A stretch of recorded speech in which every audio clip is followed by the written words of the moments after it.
Hi, everybody, and welcome back to the Gallowgateshots YouTube channel and podcast with another match reaction. Just like last week, all three of us, smiles on our faces after Newcastle United ran riot once again. I am joined by Scott, all the way from Amsterdam, and Iain, all the way from Wallsend.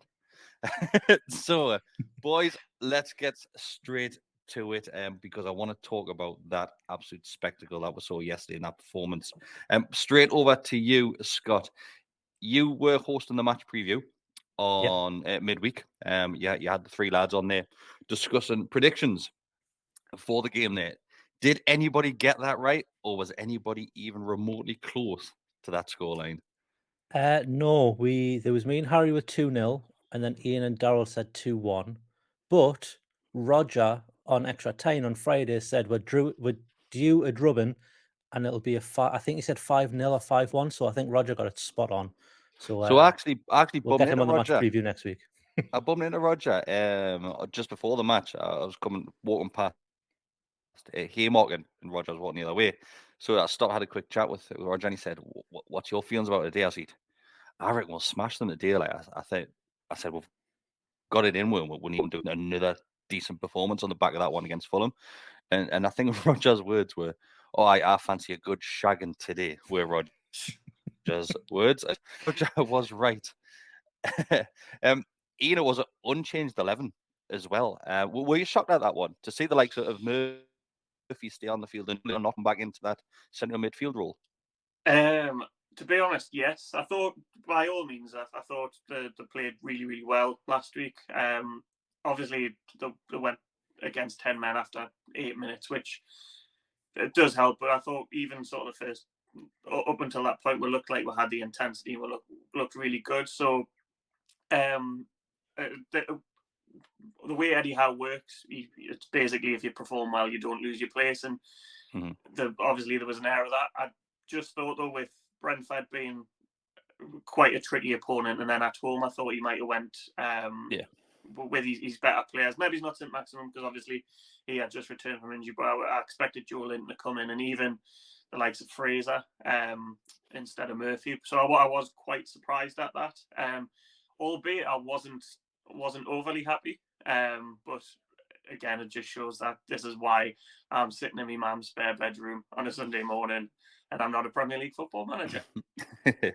Well, it's a good job Eddie Howe is, because just as always, mate, we start that game with such an intensity, something which we've seen since Eddie Howe's arrival. Every single ball we're trying to close down and trying to dispossess the opposition. And the first 10 minutes, Scott, Miggy has a great chance. He really does. He's on the right hand side, and then he just starts running across the basically towards the other side, across the edge of the box. Then just unleashes one, and it's an absolutely fantastic save at that point. And you're thinking, as soon as that keeper makes that save, I'm thinking we're in for a tough one here. The keeper's already pulling that sort of save off. We'll get onto it, and it went a bit tits up for the goalkeeper, to be honest with you. But not long after that, Newcastle then go and concede, and you're thinking, oh, shite, yeah, we go. But VAR steps in once again.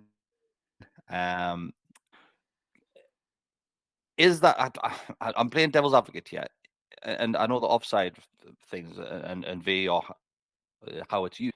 Have you ever seen it before where a referee will go over the monitor to look at an offside decision, or was it the case that they couldn't decide if Tony was interfering with play?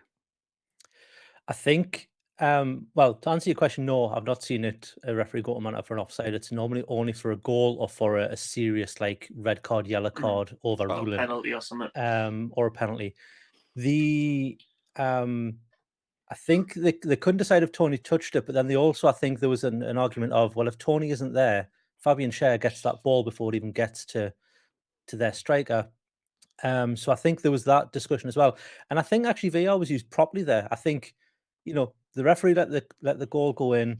He didn't flag for offside. I don't think the assistant even raised his flag. I think VAR was like, hang on, there's a potential offside here. Let's have a look at it. It didn't like wait 5 minutes and then, oh, you better come and have a look at this. We can't decide. It was pretty quick for him to go to that monitor. and you could see them in discussion.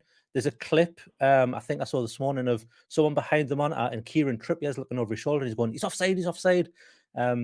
So I think it was clear to see that obviously Ivan Toney was offside, but it was one of those things where he didn't touch a ball, he dummied it, but that dummy was enough to put off Fabian Schär, which he's interfering with the play, so he's offside, and rightfully so. Going back to that Miggy chance as well, I just want to call out the ball from Bruno to Miggy to make that happen. He pings a 20-yard crossfield pass, almost John Joe Shelby-esque, and it's pinpoint. And you see Miggy cut in, you're like, oh, he's going to pass it, he's going to run, and he just hits. And again, that top left corner must be his favourite target, because it's going in there again, but the keeper just pulls off a worldie of a save to deny him that first goal. But yeah, well done. I think Miggy's playing with a ton of confidence, so he's taking shots as opposed to just looking for a pass, as he used to be. Yeah, you're spot on with that, mate. It's different. Obviously, you had the benefit of watching it on the TV, the whole VAR decision. Sat in the ground, we're looking. I think he was clearly offside there. Then it comes over the tannoys and the announcement saying that the checking for possible offside, and I'm sat there going, it's clear as day. He was offside there. So I'm thinking, have they got it wrong? Is it potentially a foul in the build up to the goal, or what? We were completely clueless in St. James's Park as to what was happening. Then obviously we'll find out ruled offside because of the involvement from Ivan Toney. To be fair, it was a great goal as well by Brentford. It really was. To just absolutely went through us like butter, and it was probably the only time in the game that they managed to do it so easily. But Iain, after that, it was just dominant Newcastle performance. It really was. From that moment, you could tell that the players were right. Let's just go for it, and it was just 100% from then. And the first goal comes from another pinpoint ball from Kieran Trippier. He absolutely smashes a different corner setup, which I haven't seen this one being played. So corner's taken, it comes out to Trippier, who just unleashes across, and Bruno is just stood in acres of space. It's something which you look at Ian, you're thinking, we can score an abundance of goals here. It's not all the same sort of generic goals that you're scoring. It's coming from everywhere on the field. Yeah. But Bruno to get a header as well. To be honest, I think, going back as far as I can remember, we've been very, very poor with corners. And I think that it was just something completely different. And because I watched it on Match of Day again this morning, even sort of where Trippier was when the corner was about to be taken, he was absolutely miles away. And what I didn't notice sort of in the replays, it was only, like I say, it was only picked up on Match of the Day. Burn, I think he's done it a couple of times this season where he sort of blocked a covering defender. That being said, it's still not an easy header for Bruno at all. He's not it's not 6 yards out. I think it's maybe he's sort of 12 yards out, but he's on an angle. So to direct his header and get that amount of power, and I think the keeper gets a touch on it, but absolutely brilliant header. But like you say, it's not a case of the same type of goals where it's either like lumped forward or you sort of playing running. It's so many different variations of goals. You've got goals coming from set pieces. You've got people running in behind. You've got, and I think a lot of it does come down to, and you seen yesterday, I think 3 of the goals that were scored were as a direct result of how intense and how high we're pressing. Again, just going on sort of the stats this morning, I've seen flying about on Twitter. I think I mentioned it maybe a couple of weeks ago in a preview or extra time in terms of how high we're pressing the turnover rate. We've turned over, I think, 94 turnovers, and 17 of them have led to shots on goal. And you've seen yesterday, obviously the second goal, which I'm sure you'll get onto, and then Miggy's goal. Go straight away, mate. Saying that, yeah. So the second goal, I picked it up as well. A lot of the passes from Brentford, even particularly from kickoff, were going straight back to Rhea. So it was almost like they were using him as what we use John Joe Shelby for. And I think that's been picked up in terms of when they've scouted Brentford, and they've seen that that's a possible tactic that they use, because it wasn't just sort of Callum Wilson pressing. It was Callum Wilson and then within sort of 10 yards. There was Murphy, there was Almiron, so they were pressing in packs, and obviously he's got the mistake. And then Jacob Murphy, for all I give him a lot of grief, he's done well. He's pressed high and he's been in the right place at the right time. But like I say, a couple of other goals in terms of the third one, there was a sort of hunt and pack mentality, and then Bruno's ran through, and then Miggy's as well. It just all the majority of the goals came from that high pressing, forcing mistakes, which is great to see. Because when you look back at where, obviously, under our previous management, that wouldn't have even, probably Wilson would have been as close as the halfway line to pressing. So it's just completely refreshing to see, and obviously we're reaping the rewards from that as well. It's something which we're seeing every single game, Scott, isn't it? That high intensity. And I think that there's a quotation in the dressing room which Eddie Howe installed. I'm not sure what it says exactly. It's intensity is our game or something along the lines of that. And it's a joy to see, especially when it's this Newcastle United side full of confidence, and every single player on that field is chipping in. You don't have anybody at the moment in time who's you could describe as a passenger in that team. Everybody's fighting from that starting place, and you can see it, mate. You can. I think the commentators mentioned that quote yesterday on the telly. It's intensity is our identity. Right. Okay. He's got it up on the wall or something in the changing room, which is you can see it. I mean, you can see it from the get-go. We are we're just pouncing on players, causing them to make mistakes. And I don't think many other teams do that well. Other than, your likes of your Man Cities and maybe even your Liverpools or Tottenhams. We're probably one of the only teams outside the top six. We're in fifth, so I'll say we're inside that for now. Who do press so well. That stat that Iain talked about was showing a match of the day last night and this morning as well. Obviously, it's repeated.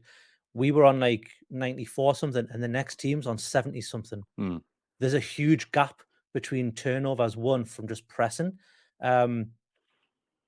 And I think a lot of that has to go down to Eddie Howe and the way he's coaching them and the way he's got them lined up. Because even when there's wholesale changes in the team, like we saw last week, players who are coming on are doing exactly the same job. They're doing the high press. Ian Wright picked it up on Match of the Day again. I'm going to reference what he said. For the second goal, you've got Callum Wilson pressurizing the keeper. Jacob Murphy pressurizing the keeper. Callum Wilson's on the defender that he's passing to. And you've got Miggy, and you've got, I think it was Dan Burn. Or was it Bruno? Mate, in the middle, just touching the wing back, so he's got no one to pass to. And as soon as Wilson makes that run forward, he flaps. He's like, I've got to get rid of this because I'm going to lose it. And he just goes straight to Wilson. Jacob Murphy does the press forward. And I have to commend Murphy for his run after that. Because he sees Wilson's got it, and he runs back onside because he's offside. Back, doesn't he? And he just goes into the 6-yard box, waits on the penalty spot. And we all think Wilson's going to bury it because it's Wilson, right? He's a striker. He scores goals. And very unselfishly from Wilson, cuts it back. And I think like Iain said yesterday, Murphy has a very easy shot that even your granny could score. It was, a tap-in. I think that's doing a bit of a misjustice. It's still very hard to do as a defender on him. But it's good to see Jacob Murphy get a goal because I think it was his first goal in 41 appearances. Something like that. Which, for an attacking midfielder, you'd expect a bit more of an outlay than that. I know we've spoke about Miggy in the past and his outlay he's picked up. So this could be the spur that Jacob Murphy needs to. I think he's hit the post in every single one of those appearances as well, to be honest, mate. He likes the woodwork, that kid. Absolutely. But like you said, from that second goal, and once again, it was Match of the Day. It seems like this is the Match of the Day show at the minute. It's like a spin-off to Match of the Day. The freeze frame and the pinpoint everybody's positioning, and every single player is stopping any sort of coming from the keeper. Then he's pressurized into just hitting it to the closest player. I would argue that's all that he does with its weakest piss, to be fair. You put your foot through it as a keeper. You fly of course you would. Don't know what of course you wouldn't. Callum Wilson, it's bread and butter for Callum Wilson when he gets himself in that position, either hit the target or create a chance for somebody else. So Newcastle are 2-0 up going into half time. Come out to the second half, and I think in the first 5-10 minutes you could probably argue that Brentford were the more dominant team in that opening a few moments. And I was thinking, I hope we're not doing this where we feel as if we've done a job already and we're just going to sit back. But Brentford got the penalty, and it's one of those it's one of those soft decisions, really, in regards to a handball, because Dan Burns he's just lanky as out, isn't he? His arms are elastic all over the shop, and he's almost climbing out of the stand with the side of his arms and the reach on him, and his arms are just flaying out around the place. And yes, it's a penalty. We've seen them given against us. Obviously, memorable one down at Spurs, I think it was. But it's one of those things, and as soon as Brentford get the penalty, you know it's hitting the back of the net, because Tony is an absolutely fantastic penalty taker. Not even a run up, he just smashes that, picks the ball up. Right, let's start again. At that point, Iain, were you worried that we might go on and crumble a little bit? A little bit, yeah. I thought Brentford were in the ascendancy. I thought that was probably the worst period of the game, was the first sort of 10 minutes of the second half. I think Scott said as well, it just, well, certainly coming across on sort of the channel that I was watching, it just seemed like everything was flat. The performance sort of atmosphere had died down. And again, Brentford are no mugs. I know they've only been in the Premier League for a couple of seasons, but I do like the way Thomas Franks approaches things. I do quite like him as a manager. So I was thinking it's going to be one of those sort of, we're going to just have to hold on. But again, it's a case of, I think that goal, similar to the offside goal in the first half, sort of kick-started us to then just take back control of the game. And like I say, the third goal, just the way everyone pressed. I think there was Byrne held him up on the halfway line. I think there was Bruno, possibly Jacob Murphy or Joe Willock were all pressing. There was literally no one for I can't remember who it was that had it, but no one for him to pass to. And then Bruno's ran through, and a really, really good finish from a difficult position. It's effortless. It really is from Bruno. He wins that ball, and like you said, it is helped by Dan Burn, because Dan Burn's beaten, to be fair. The player gets around him, Dan Burn grabs him, and Bruno's there. I think if Bruno wasn't there, the referee, Dan Burn's probably bringing him down. He really is. But luckily Bruno was there, and Bruno just, even when he hits the deck, Bruno is like just hitting that ball. Right, I want this, and he's absolutely smashing the ball from his ankles, and he gets it. And Scott, it's like some Moses effect. He just opens that area in front of goal, and it seems like the players are running away from him, like they don't want to basically get in front of him, and he's got all the time in the world to approach goal and decide what he's going to do with that ball. He's not pressurized into making a choice whether to pass it or shoot and have a long distance shot. He's in control of that from the second he gets that ball to the second it hits the back of the net. He is. I think it's Ben Mee who's in front of him, and he just doesn't close him down. I think it's because Callum Wilson's on his shoulder as well. Like, Callum Wilson's there, so he's like, if I close down Bruno, I'm letting in probably one of the best strikers in the Premier League to get the ball and score. So he's in two minds what to do, and he's got no backup. All of his team are just the ball watching. They're just watching Bruno take this ball, 10 yards upfield, and then he just, I say, hits a beauty of a shot. I think Callum Wilson's run also helps by putting the keeper off, because the keeper's very late in reacting. The keeper doesn't know what to do. And he thinks, well, if Callum Wilson stops this and I've already dove, he's got to tap in. So I think there's a lot to play. And again, it's the pressing and the intensity of everybody working as a unit. Even when a player's took a shot, you're still going in for the ball. They're not just standing watching, waiting to see what the result of the shot is. They're on it in case there's a rebound, in case there's a flick on or whatever happens.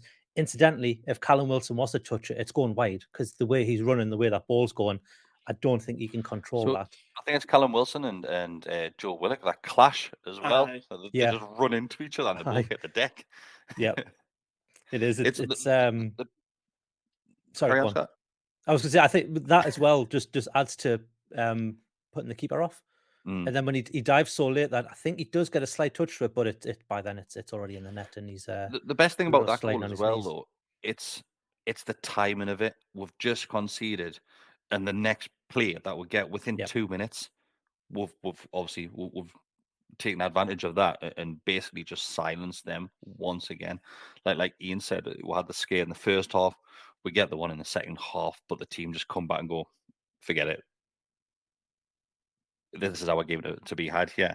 And once again, I think after that goal, there was not necessarily a drought or anything, or a a slow passage of play, it's Newcastle over and over again. It really is. Brentford had a couple of chances. Pope did really well on one of them. Tipped it away around the post. I think that might have came from Tony, maybe. And I think it's Newcastle in control of a game, similar to what we saw against Fulham. Difference is Fulham are down to 10 men. This is a Brentford side who are a decent team that Newcastle have just completely silenced, and just like I said at the start of this, they've absolutely run wild on that team. They really have. But the next goal, it comes from, once again, Iain, it's that pressure again.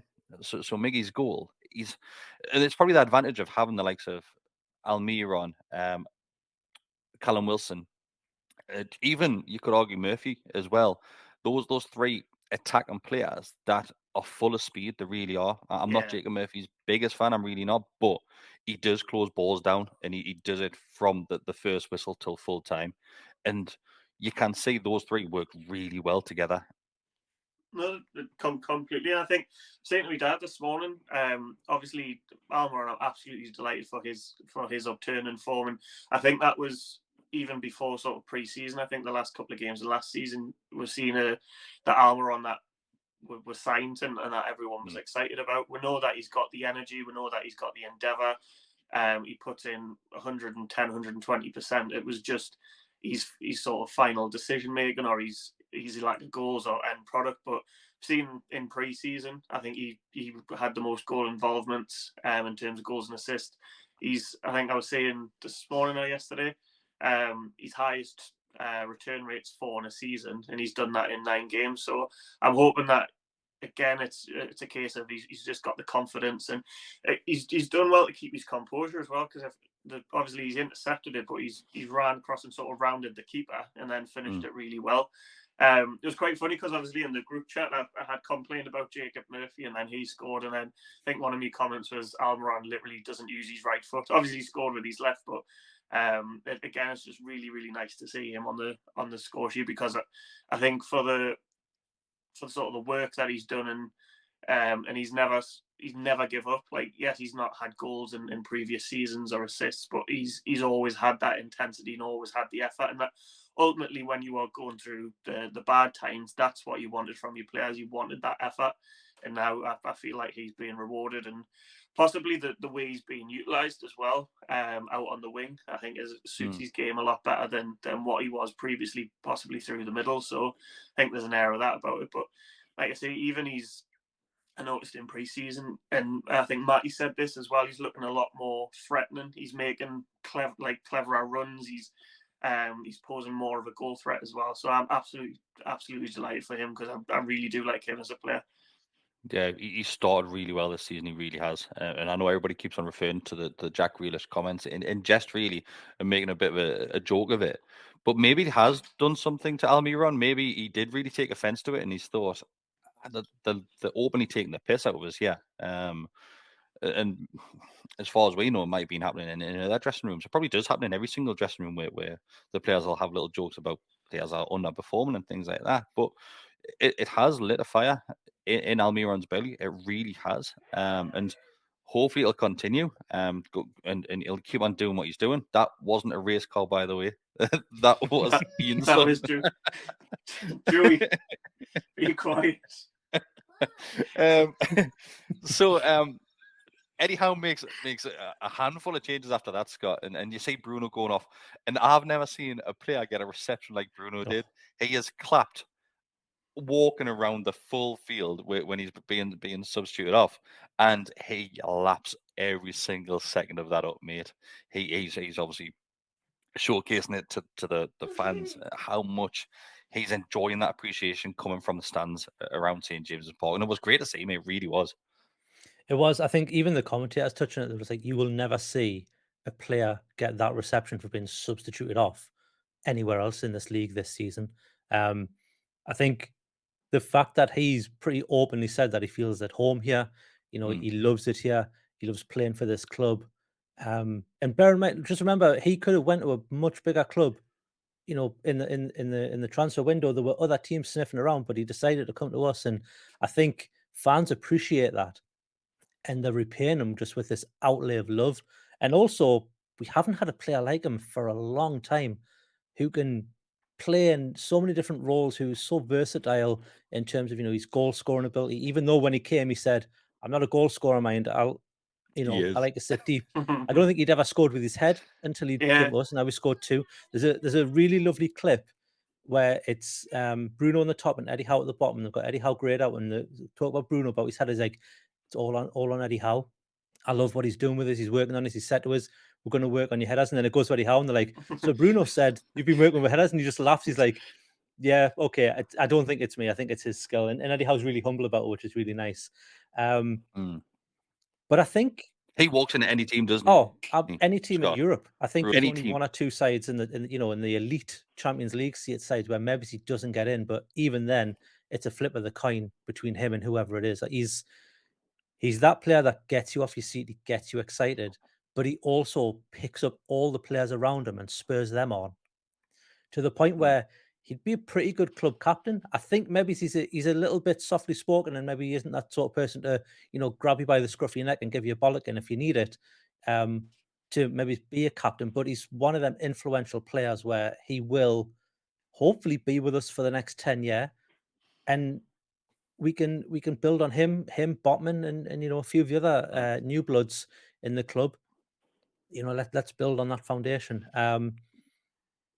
It was interesting to see when he got to Eddie Howe, though. I don't know if you saw on the bench, Eddie Howe, I think Brentford had a corner, so Eddie Howe's trying to kind of position his men where he wants them. Yeah. And Bruno kind of tries to shake his hand, and Eddie Howe's like, "I'm busy." Go away. Like, "Oh, sorry, Bruno." And then he seems to turn around, he's like, "Oh shit, sorry." And then like kind of just tap on him. It's a bit awkward, but it's also good to see that he wants to embrace him, even though he's he's doing his thing on the touchline. Yeah. You mentioned players like that get you on the edge of the seat, and one of those was saw make the bench this week, being absent for the longest 2 weeks that anybody has ever seen in their life. But say Maximum makes an appearance.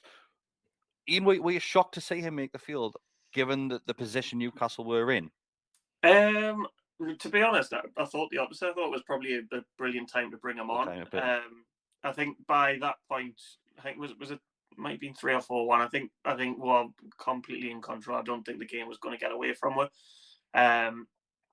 And obviously, St. Maxim just coming back from injury, you'd rather put him in a position like that where there's nothing really riding on it than sort of expect him to hit the ground running and sort of be at 100% and do what he's capable of doing. But I think it was the 5th goal that scored, the own goal. I think he's picked the ball up. I think there was a couple of times before that where he got the ball and there was sort of 2-3 players around him, and his footwork to get past them. And maybe his pass at the end of it didn't really lead to anything, but he's that kind of player. And again, I was probably one of his biggest critics last season, and I think his game's matured under Eddie Howe. He knows now when to release the ball. It's not sort of all about his highlight reel, and you've seen that with his reverse pass to play Joe Linton through. I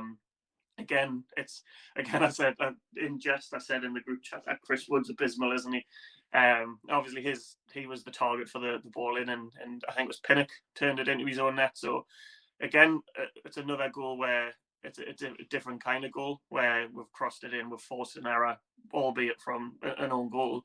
But we've got him behind and we've put a decent ball in that's been dangerous enough to, obviously not one of our players has scored, but it's resulted in a goal. So it was just, I think, again, another all-round performance. And like you say, we didn't have it. It wasn't a case of I was worried that we would go on and lose the game when Brentford scored, but there was a couple of incidences where you felt that the game, it was a bit nervy, but then, like you said, we regrouped and then just took complete control of the game again. So it's just so nice now to not have to worry about what the scoreline's going to be, or if you go 1-0 up. I feel like if you go 1-0 up, 2-0 up now, you've got enough in the team and to believe in the players and the coaching staff to see the game through. Whereas the exception being the City game, but City's another story. So, like you say, all the team really had to do last season, and I know again Brentford's their first goal didn't count, but under sort of previous managers where you went 1-0 down, you thought, right, that's game over. Whereas now you're not worried about that. You still think that you can sneak a point or even a win from games, and it's just really, really good to see. And it's really, really positive time to be a Newcastle supporter. Yeah, Scott, just to wrap this one up, we'll mention the stats quite a bit throughout this one, and how we are up there with the best in the Premier League. Do you think this is us showing how strong we are as a football team now, and we aren't just here to take part anymore? We aren't here just to survive anymore. We are here to make an impact. I think so. I think we're no longer the whipping boys of the league. We're no longer the one that people used to come to St James's Park maybe last season before and think could be an easy game. This we could get a couple of goals here. I think we're a hard team to beat. I think we're very creative, and I just want to call out the set pieces. Yesterday there were so many. There was one right near the end where Trippier dinked the ball over, and Wilson, he should have put it away, but he hit it just wide. We were just restarting the game so quickly. We weren't letting Brentford reset, catch a breath or anything. And it's quite telling because, we've been criticised for time wasting in the past, rightly or wrongly.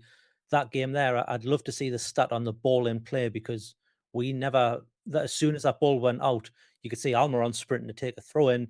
You could see players just wanting to get back on it. In terms of us, we're fifth in the league. I'm not getting carried away. It is only 9 games in, but it's exciting times. It's, if this is just the start of what this takeover is going to bring to this club, I'm over the moon with what's going to come. I think we've made some really good decisions. Yes, there will be some bad decisions, and I think we're going to have to accept that. Not every signing is going to be as good as the ones we've made. You could argue maybe Chris Wood is probably that exception, but you've got to give credit to Chris Wood's run for the own goal. He was on the shoulder of the defender, and the defender doesn't look behind him, and he thinks, I've got this big, tall New Zealand bloke right behind us who's going to stick a leg out, who's going to clatter us if I don't get this ball. I've got to get something on it. And Chris Wood's nowhere near him. He's peeled away, waiting in the 6-yard box, and the defender doesn't look behind him. So he has to get it. And if he doesn't, the keeper, picks it up like it's no problem. I thought also it was interesting that he kept Joelinton out on the left when he brought on St. Maximum. I thought they'd switch because Maximum was in the middle. And again, that's where Maximum really wants to play, and it was good. So, yeah, I think you can tell the team are just all pulling in the right direction. There's not like a single player or, a couple of players who you think, oh, they're the ones who aren't giving their all, or they're keeping up appearances to look like they're giving their all, but they're actually, you see them running and they're not. I do almost. I'm gonna play devil's advocate first, Scott, just because we've touched on St. Maximum there. Do you think the team works more collectively as a team when Saint isn't there, because it stops that easily outlet to go just give it a Saint? Saint will get past a couple of players. It makes everybody else's involvement grow that bit higher. I think if you said that last season or the season before, yes, because the tactic was pass it to Saint, and that was the only tactic. There was no plan B. I think this season, yes, he is an outlet, but we've had games where he's been on the field and we've not used him for a good 20, 30 minutes, and we've still, we've worked it down the right instead of the left, or we've done everything. I think, it's a different team now. He's a different player as well. He's actually being coached properly. And you can see that in his game. I mean, if we think back, was it the Leeds game where he got injured? Where he made that run, maybe it wasn't Leeds, where he ran back to block the shot from his own half. And you think, well, Saint doesn't track back. And you look at that and you're like, well, he does now. I think there's a potential that he still has that in him, where he's a little bit greedy, where he does run with the ball. But you've seen time and time again this season when he's been on the pitch, even when he gets it, if he sees a pass, he'll play it now. Yeah. Where in the past, if he sees a pass, he's like, no, I'll take this guy on first, and then I'll pass it because they'll be in a better position. I just think he's got a different mentality to the whole outlay of the game as well. It's like you said as well. It's the professionalism of those players now under Eddie Howe, and it's every single one of them. You can see an improvement in them all. I think he mentioned on Jacob Murphy, you see that he's obviously grown as a player. I don't think he's ever going to be that starting 11 player, the Mr. Reliable for us. He probably will be continue on the bench when Maxi is fit, or even when Fraser's doing well. He's probably going to be your third choice really in that position. But you can see the improvement across the field. You really can, Iain. And it's honestly, I said this at the very start, and it's a pleasure to watch this football team now. It really is. I remember not so long ago that I'd be going to St James's Park dreading going through those turnstiles and just thinking, sat at home thinking, oh, can I be asked to go up to the match today? Can I be asked to go and stand on a sweaty metro for the next half hour? It's one of those things where you're looking forward to it. Can't get on the metro these days because those aren't working for the next 3 months. But it's you look forward to the weekends again, and it's long may it continue, mate. Oh, 100%. Like exactly what you were saying. I echo. It was a case of you almost had apathy towards the club. Like you just went because like it was something that you did. It wasn't because you wanted to. It was because you was that habit, really, wasn't it? Yeah. And now it's like you don't dread match of the day, or you don't dread the weekend and the result ruining your weekend. I was saying last night, I think the only poor game that we've had was the Bournemouth one. And if you can take one poor game in 10, you're going to be laughing for the rest of the season. Obviously, it remains to be seen what will happen the rest of the season. It'll be very, very impressive if they can keep that run up. But other than, like I say, other than the Bournemouth game, which albeit we didn't lose, we've been in and we've competed more than competed. It's a point away from home. At home. It's a case of we played like the likes of Brighton, who's really started well, Man City, Liverpool, and again we've not been blown out of the water by them. Where in previous seasons we have been, we've more than competed, we've more than matched. So, like you say, it's just an absolute pleasure to watch this group of players and the coaching staff, and I'm just excited to see where this will now go. I think even that Bournemouth game, obviously they come there with a game plan to St James. Would try really hard to break them down. It just doesn't come. It really doesn't. And I think that game alone, you give credit to the opposition rather than look at Newcastle and think, I think that's what it is, because their turnaround since Scott Parker and theirs is I no think longer they're unbeaten as well, aren't they? Yeah. Since I'm not sure what they've done the last couple of weekends, to be fair. But you could see the improvement from Bournemouth, where really they just need to be solid at the back, then start from there, something which they weren't doing under the previous manager. So that game, they've done really well to perform how they did to stop this Newcastle United side. They really did. Like I said earlier, we're just full of confidence at the moment. And I think if you put us in front of any team right now, I'm looking at that fixture and thinking we could get something out of that team and out of that game 100%. And whether that be playing Man City, Chelsea, Liverpool, whoever it is, I'm confident going into that game. And we haven't said that for absolute years. We really haven't. But let's wrap it up there. We've been going for nearly 40 minutes, a lot longer than I was expecting to be going. It's a Sunday. We're going to go and enjoy the rest of our days. So thanks everybody who has been watching today. If you do want to become a subscriber, we're pushing for that £9,000. £9,000? We're not. We're pushing for that as well.